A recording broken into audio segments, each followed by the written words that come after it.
ታገኛለሁ እውነት ግን ልመነ ሚስቴን ግን አግኝታታል? እመነኝ ከኔ ጋር ናት። ይሄው እንደው የሚበላ ነገር ይዤ ወደ እሷ አውቀዋለሁ። በቃ እዛው ጋር ጠብቀኝ። ነገር ላድርግላችሁ ፕሊስ እባክህን። በቃ መጣሁ። የትም እንዳትሄድ።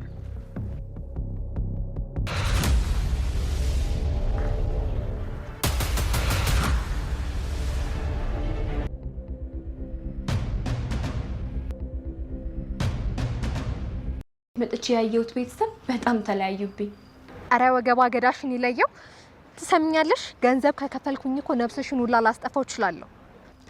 ለነገሩ በሰው ስቃይና ነፍስ ጮቤ የምትረግጭ ሴት መሆንሽን መድብል ነግሮኛል። ምንድነው የምትቀባጠሪው አንቺ?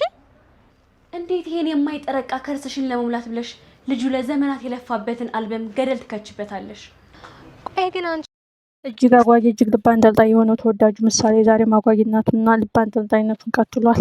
በስተመጨረሻው ጠበቃው ሳልሞት አንድ ነገር ማድረግ አለብኝ በማለት ለመድብል ደውሎ ነበረ። ግን የአጋጣሚ የውድቀት የሚገርመው ነገር ዝና አሁንም ተንኮልና ክፋቱ እንደቀጠለ ነው።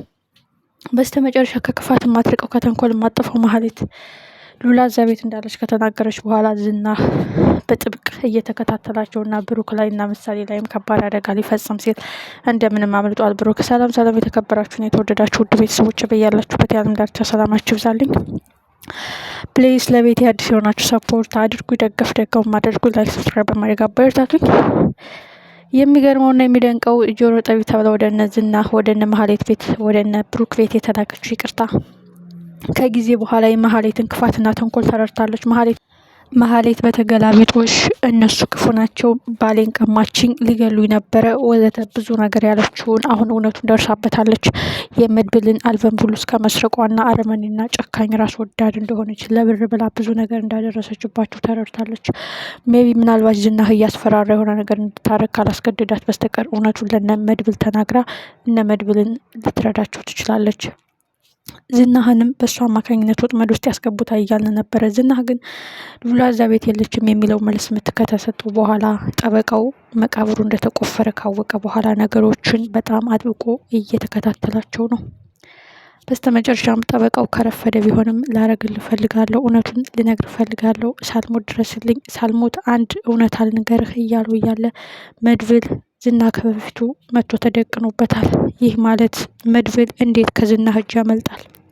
የእውነት መድብልን እየተከታተሉ በብዙ ሰዎች ከበው ሊያግቱት ነው ወይስ ምን ሊፈጠር ነው? ብሩክም ምሳሌን ይዞ ሲሄድ ከመኪና በጣም በትንሽ ነው የተረፈው።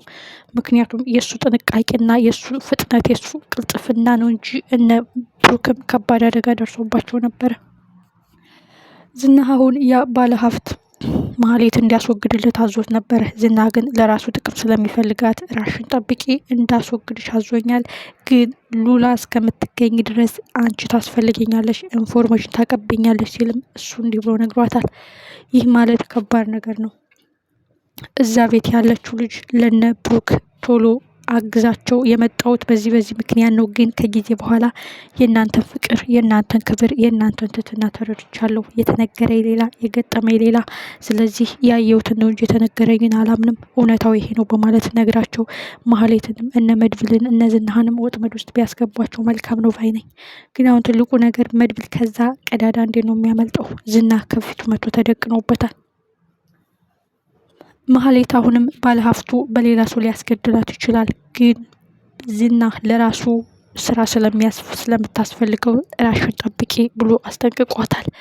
ሌላው ትልቁ ጉዳይ ኤፍራታ ናት። ኤፍራታ እንግዲህ ራሷን አሳልፋ ለባለሀብት የሸጠችው ኤፍራታ በስተመጨረሻ ሚስቴ ትሆኛለሽ፣ እንዳንቺ የወደድኩት የለም፣ በቃ የቤት እመቤቴ ትሆኛለሽ እያለ መርዞ ደላላው እጅግ ልቡ ተሰብሯል። ይህ ጉዳይስ እስከ መጠቅ ድረስ ያስኬዳቸዋል? የሚያሳዝነውና ልብ የሚሰብረው ጉዳይ ጠበቃው መድብል ሳያገኘው ከሞተ ወይም መድብል ሳያገኘው ሌላ ሰው ሆስፒታል ወስዶት አድራሻውን ከሰወረ እጅግ በጣም የሚያሳዝን ነው።